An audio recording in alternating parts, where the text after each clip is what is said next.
And so we have these three worlds: identity, learning as a social phenomena, and role-playing coming together in the environment of the virtual world.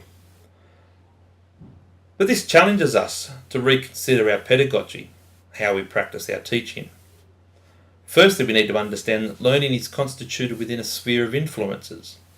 We have tensions between ourselves in the virtual and the real world, tensions between student-centred and teacher-centred learning, or online versus paper-based learning, as well as the constraints of the environments within which we work.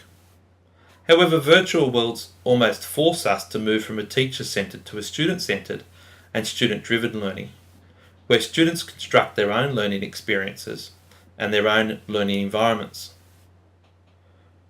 What virtual worlds present to us, which is quite unique, is the ability for authentic learning experiences undertaken in simulated practice settings. As hinted at before, when we look at role plays, it could well be possible with our pre-graduate teachers to invite principals and existing teachers along to participate in the virtual world. We could also engage with teachers in other worlds and other contexts and other environments very, very easily, thus expanding the complexity of the learning, the problem solving that's taking place, and hence making the learning far more authentic. Lastly, as students, they're obliged to be active and engaged participants in the process. Virtual world technologies do not allow students to take a back seat.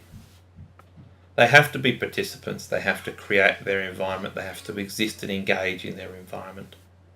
And this, I think, is one of the greatest strengths of virtual worlds, putting the emphasis of learning back onto the student. So in reshaping our pedagogy, how does this apply to our project? Well, there we are back again. This is Chris Knopf Parks. I'll take you for a journey through our space on Second Life. As we fly out of where I was sitting in our lounge area where we can communicate and collaborate, we come down to a space which mimics the traditional semi-lecture tutorial space of the university. This allows for those presentations to occur that students are familiar with. However, as we venture back up here, and whilst the movie has been edited, such a movie is very realistic and very easy in Second Life, we can explore a whole range of different environments and spaces in which students can start to share, collaborate and work. The environment is set up so where we have both shared spaces, collaborative spaces, as well as a large grass area where students can create their own work, identity and tools. So the future research that we're undertaking is constructed around a participatory action research methodology.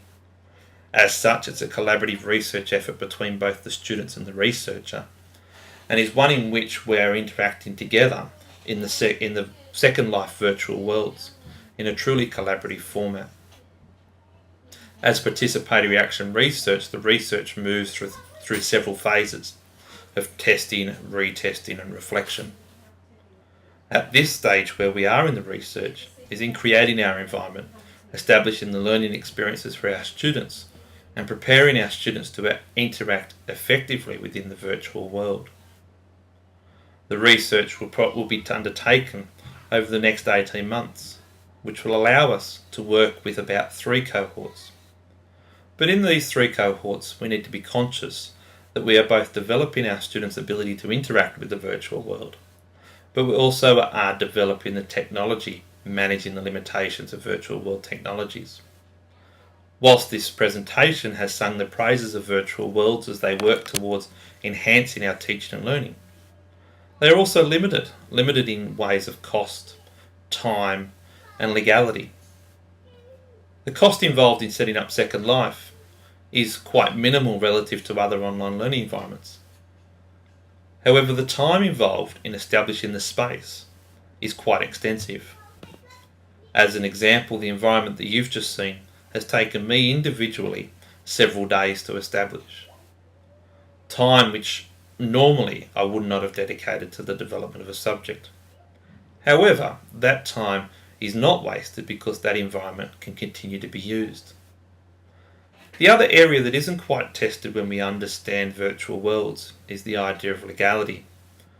Issues such as unwanted harassment or abuse of people whilst in the virtual world raises questions about the liability of the university when using these learning environments. We also haven't quite understood issues about intellectual property or those type of issues of where we share information in the virtual space. As well as being able to reshape our identity, it's also possible that people in the virtual world are able to deceive us. Within this project, the way we are managing these ideas is that students are able to log into Second Life for free, and our space is a private area where we can limit the access of students and other participants into the environment. And so these are two ideas that we need to maintain consciousness of as we move throughout the project. So thank you very much for listening to the presentation, and my contact email is contained within. And I look forward, if you have any questions or concerns, to please contact me. I'm more than happy to participate in any future collaboration around this area. Thank you.